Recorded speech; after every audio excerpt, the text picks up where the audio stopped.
اعوذ باللہ من الشیطان الرجیم، بسم اللہ الرحمن الرحیم۔ میرے پیارے بھائیوں اور بہنوں، اگر آپ کو احادیث سننا پسند ہے تو اپنے اس نیو چینل کو سبسکرائب کریں۔ اسلامی تعلیمات کو پھیلانا بھی صدقہ جاریہ ہے۔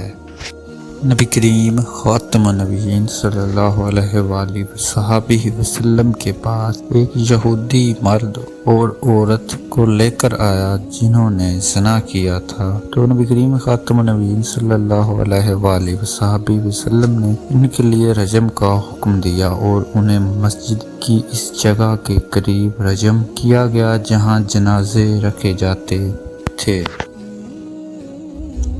نبی کریم خاتم النبیین صلی اللہ علیہ وآلہ وصحبہ وسلم کے پاس ایک یہودی مرد لائے گئے جنہوں نے زنا کیا تھا۔ نبی کریم صلی اللہ علیہ وسلم نے یہودی سے پوچھا کہ تم نے ان کے ساتھ کیا کرتے ہو؟ انہوں نے کہا کہ ہم ان کا منہ کالا کر کے رسوا کرتے ہیں۔ نبی کریم صلی اللہ علیہ وسلم نے فرمایا کہ پھر توریت لاؤ اور اس کی تلاوت کرو، اگر تم سچے ہو تو۔ چنانچہ وہ توریت لائے اور ایک شخص سے جس پر وہ مطمئن تھے کہا کہ اسے آوان پڑھو۔ چنانچہ اس نے پڑھا اور جب اس کے مقام پر پہنچا تو اس نے اپنا ہاتھ رکھ لیا۔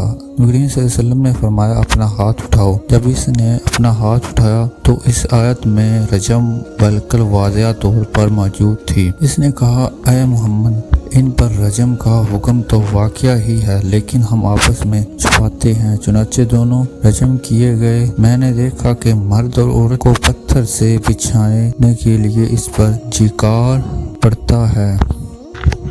ہم نبی کریم خاتم النبیین صلی اللہ علیہ وآلہ وصحبہ وسلم کے پاس موجود تھے کہ ایک دیہاتیوں میں سے ایک صاحب کھڑے ہوئے اور کہا کہ رسول کریم صلی اللہ علیہ وسلم کتاب اللہ کے مطابق میرا فیصلہ فرما دیجئے۔ اس کے بعد ان کا مقابلے فرق کھڑا ہوا اور کہا انہوں نے صحیح کہا یا رسول اللہ، ہمارا فیصلہ کتاب اللہ کے مطابق کر دیجئے اور مجھے کہنے کی اجازت دیجئے کہ نبی کریم صلی اللہ علیہ وسلم نے فرمایا کہو۔ انہوں نے کہا کہ میرا لڑکا ان کے یہاں مزدوری کیا کرتا تھا، پھر اس نے ان کی عورت سے زنا کر لیا تو لوگوں نے مجھے بتایا کہ تیرا بیٹے پر رجم کی سزا ہوگی، لیکن میں نے اس کی طرف سے 100 بکریاں اور ایک باندی کا فدیہ دیا۔ پھر میں نے اہل علم سے پوچھا تو انہوں نے بتایا کہ اس کی بیوی پر رجم کی سزا لاگو ہوگی اور میرے لڑکے کو 100 کوڑے اور 1 سال کی جلا وطنی کی۔ نبی کریم صلی اللہ علیہ وسلم نے فرمایا کہ اس ذات کی قسم جس کے ہاتھ میں میری جان ہے، میں تمہارے درمیان کتاب اللہ کے فیصلے کے مطابق کروں گا۔ باندی اور بکریوں تو ایسے واپس کر دو اور تمہارے لڑکے پر 100 کوڑے اور 1 سال کی جلا وطنی کی سزا ہے۔ اور اے انیس، اس کی بیوی کے پاس جاؤ، اگر وہ زنا کا اقرار کرے تو اسے رجم کر دو۔ چنانچہ حضرت انیس رضی اللہ تعالیٰ عنہ ان کے پاس گئے اور ان سے اقرار کر لیا۔ پھر انیس رضی اللہ تعالیٰ عنہ نے اس کو سنوار کر ڈالا۔